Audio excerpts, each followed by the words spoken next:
Welcome to Lingua Latīna tutorials with Mr. K, Pensum D. This video explains the new grammar and syntax found in chapter 26 of the Lingua Latīna per se Illustrāta series.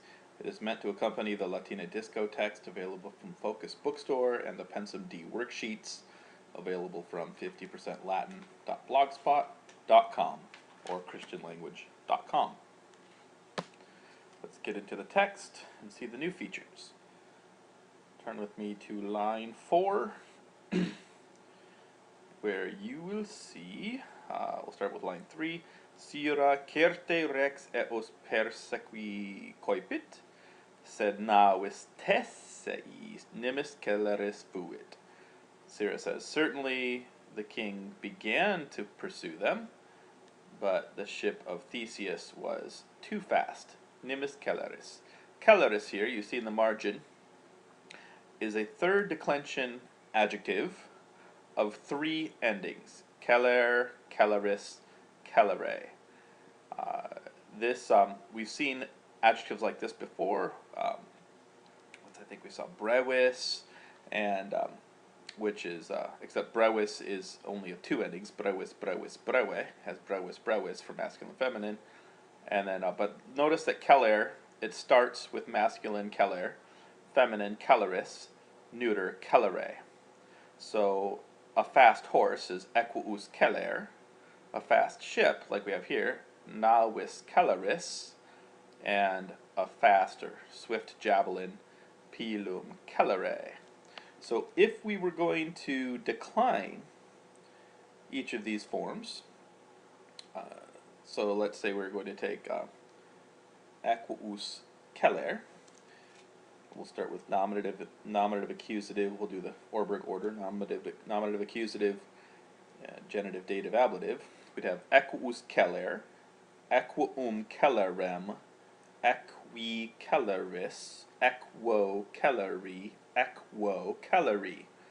And then the plural: equi celeres, equos celeres, equorum celerium. Remember that the adjective here is an I stem, so the genitive plural is ium, celerium, equis celeribus, equis celeribus.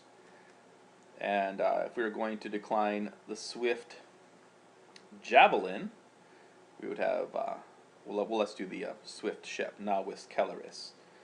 So we start with navis celeris.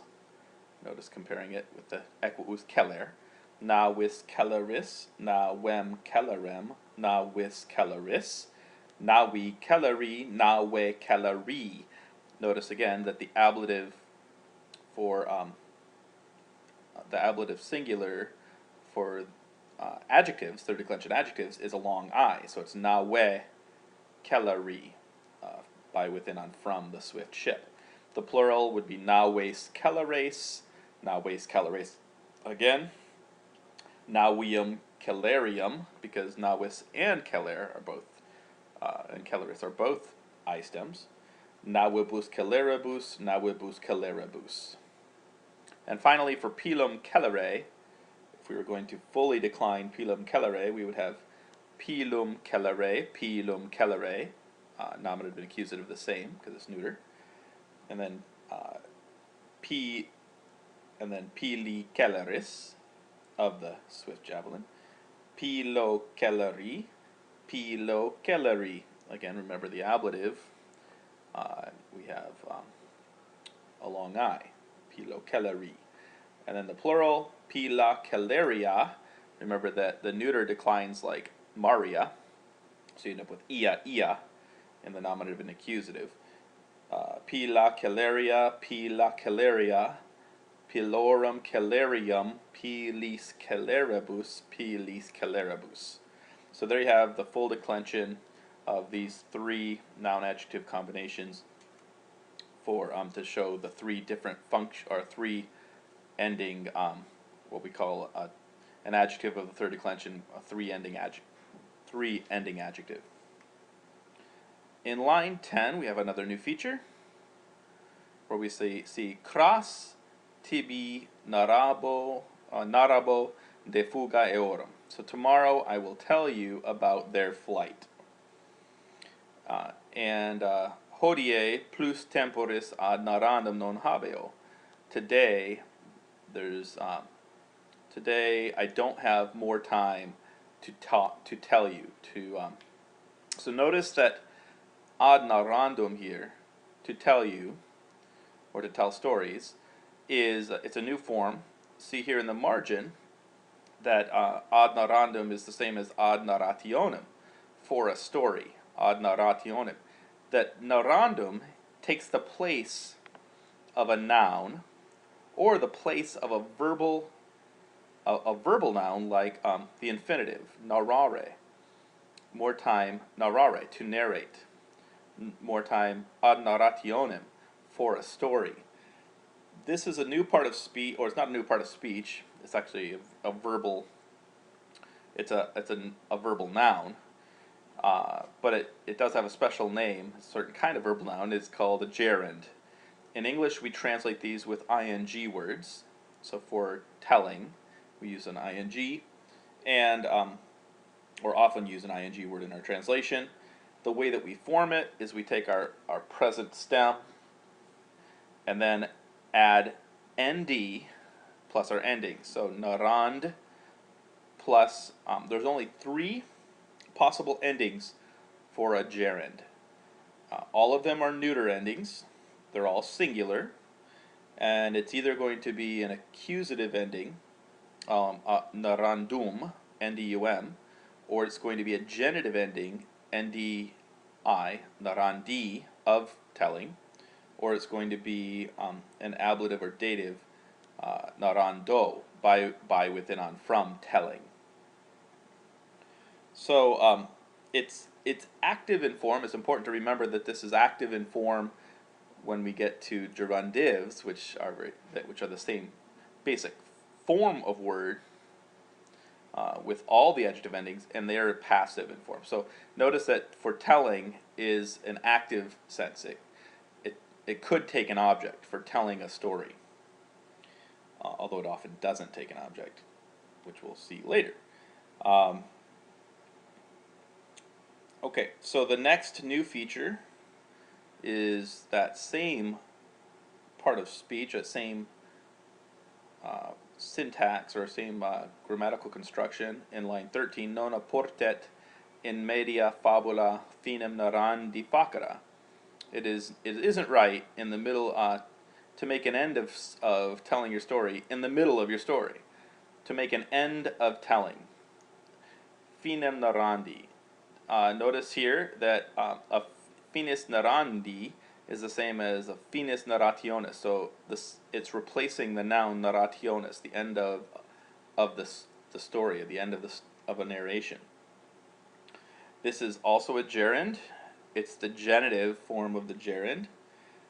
This specific genitive is genitive with a noun, with the noun finem, end of telling. Make an end of telling.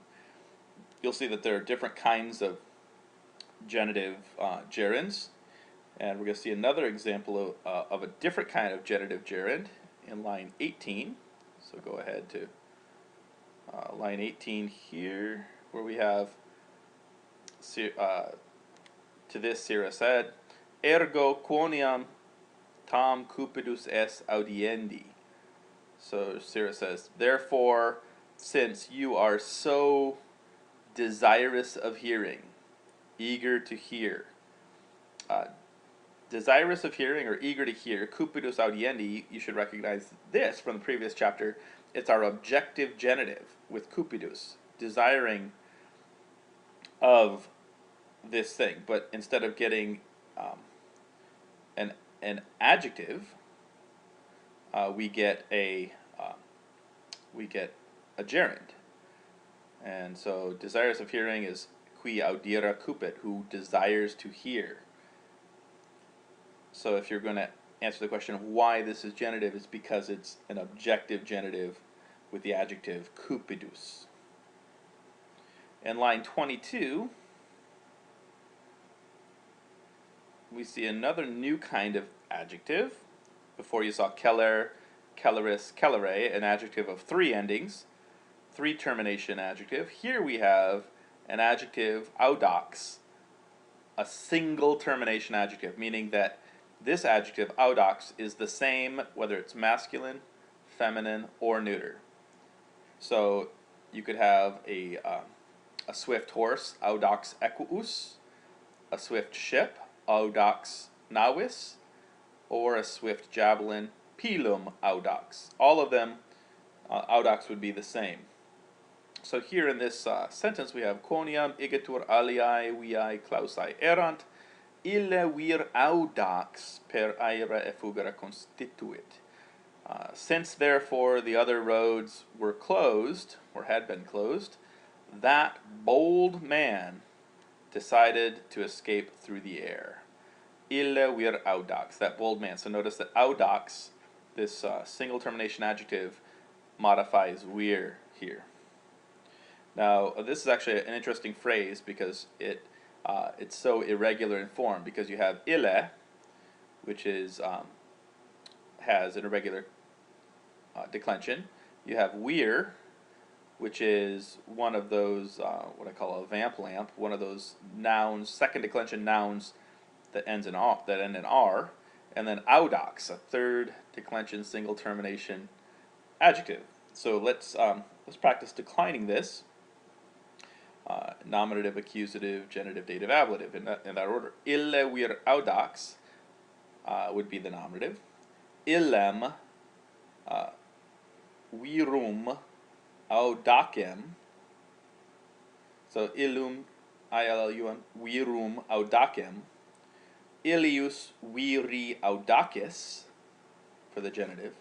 The dative, illi viro audaci. And the ablative, illo viro audaci. Again, remember that audax, just like keller, is going to have a long I in the ablative singular.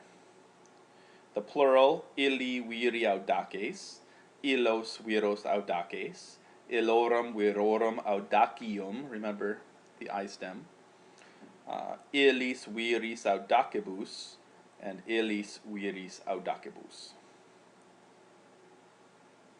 So now the next new feature is in line 22, same sentence. The new feature is here with aira. The case of aira, you see it's with per, and we know that all the nouns that go with the prepositions ad apud, in per prope, post ante, inter circum, contra trans, all of those, per is one of those, in per prope. Per takes the accusative, so this form, aira, doesn't look like a singular accusative that we recognize, but it is singular and it is accusative. And why? The reason that we have this unusual form is that it should be airem, but we get aira because it's a Greek accusative. It comes from a Greek form that was carried over into Latin, and it held on to its ending. So per aira, this Greek accusative, short a ending, is correct. If we were looking that up in the dictionary, we would look under aer, A-E-R, aer, iris, masculine noun. In line 24, we have another new feature. We have fessus sum in quid ambulando in hoc carcere. So I am tired from walking around in this prison, or I'm tired out by walking around in this prison. Another example here, you should start to recognize these undus or undum, undi, undo endings. We have ambulando, a gerund. In the ablative case here, this is the first one we've seen in the ablative. So why is this gerund in the ablative?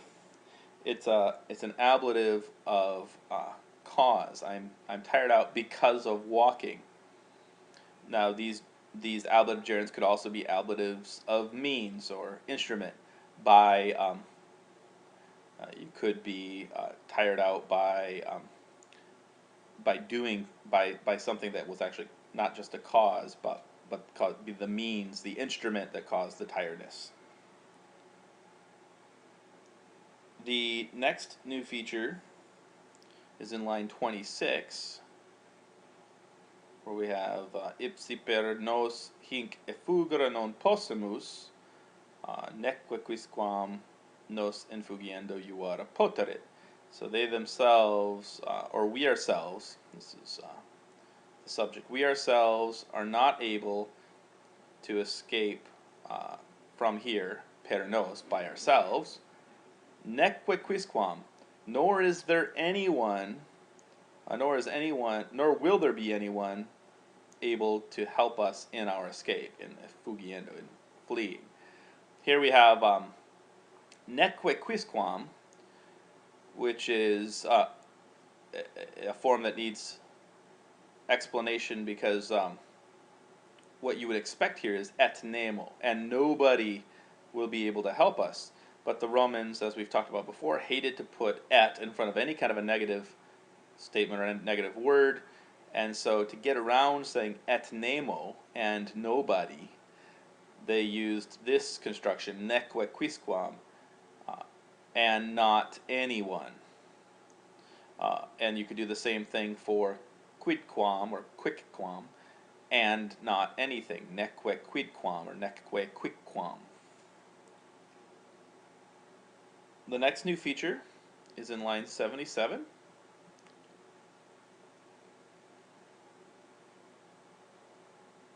Where we have vola post me in medio aere inter caelum et terram, nam si in infimo aere prope mare volabis, penae humidae fient, etc. So this is the dad talking to Icarus, fly behind me in the middle of the air, between the sky and the earth, for if you fly in the lower part of the air, near the sea. So infimo means the part that's below, the part underneath the air. If you fly in the air below me, near the sea, your feathers will be made wet. So infimo is the superlative from infer, infera, inferum, or inferus, infera, inferum. Inferus means below, inferior means more below, or even more underneath, or rather below, and then infimus, the lowest part, or the part that is way underneath. The next new feature is the same irregular superlative, or a irregular superlative, the opposite of infimus, which is sumus. And we see that in the line 78, sin volabis in sumo aere prope caelum ignis solis ceram moliet atque penas uret. Say, but if you fly in the upper air, or in the highest part of the air, near heaven, the fire of the sun will soften your wax, etc. So sumo, the superlative from super, supera, superum, meaning the upper part, and superior, more upper part, or the higher up part, and then the sumus, the highest part. And the next new feature is in line 80. Noli nimis audax esse in volando. So don't be too bold in your flying, or in flying. Volando is another gerund. Notice that it is an ablative gerund with in. A quick review again, gerunds can only be accusative, genitive, or ablative, occasionally dative. But the only forms that show up are that accusative undum, undi, genitive, or undo, dative ablative. So here we have an ablative. Why? It's with the preposition in. Don't be too bold in your flying. The next new feature is in line 81, where we have cautus esto, mi fili, iam sequere me. Be careful, my son. Here we have a new form of imperative from sum esse, to be. The normal form of the imperative for sum is es, be careful, cautus es. Also, for the plural, we'd have este, cauti este, you guys be careful. However, the Romans actually preferred this form, this what we call the future imperative. You don't translate this any differently than the regular imperative. It just has a future fulfillment sense. So esto, to, be careful, singular. Estote, you guys be careful. Cautus esto, be careful. Cauti estote, or cautai estote, you guys be careful. The next new feature is in line 95, where we have non tam parva est quam tibi videtur. It is not as small as it seems to you. Videtur, the passive of videra, to see, is seen. Very frequently has the translation of seem, to seem, or to appear to be. Apparere esse. So here we have, then it seems to you. And you also often have a dative of reference with it. It seems to this person, the person that's interested in a dative of interest, seems to you to be small. We see the same thing in the line just above it. Or where do we have mihi? Right here, mihi videtur, line 96. Said, illa insula quae nobis ant sinistra est multo maior esse mihi videtur. But that island which is on our left seems to me to be bigger. Seems to be much bigger. Bigger by much.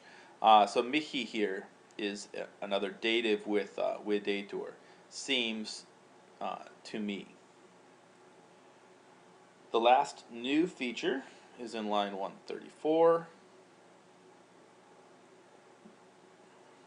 And we have the final example of the gerund. Non solum delectandi causa, verum etiam monendi causa narratur fabula de filio Daedali. So not only for the purpose of pleasing, so it's not just to entertain, not only for the reason of entertaining, but verum, even for the purpose of warning or advising, this story about the son of Daedalus is told. So here we have another gerund, a genitive, singular gerund of pleasing with causa, for the purpose of pleasing. This is a genitive showing purpose. This is one of the ways to show purpose in Latin. Not only for the reason or the cause of pleasing. This is a quick review of gerunds before we get to the next chapter with gerundives. Gerunds are active in sense, okay, of not only of for the reason of pleasing you. So it has an active sense that it seems as if it could take an object, although it usually doesn't. It's only found, it's a verbal noun, so it replaces the infinitive, and in the nominative, the infinitive it functions in the same place as a gerund. It is only neuter. It only has 3 different sets of endings: undum, undi, and undo, and it's translated in English with an ing word. Okay, so those are all the new features for chapter 26. Thank you for listening.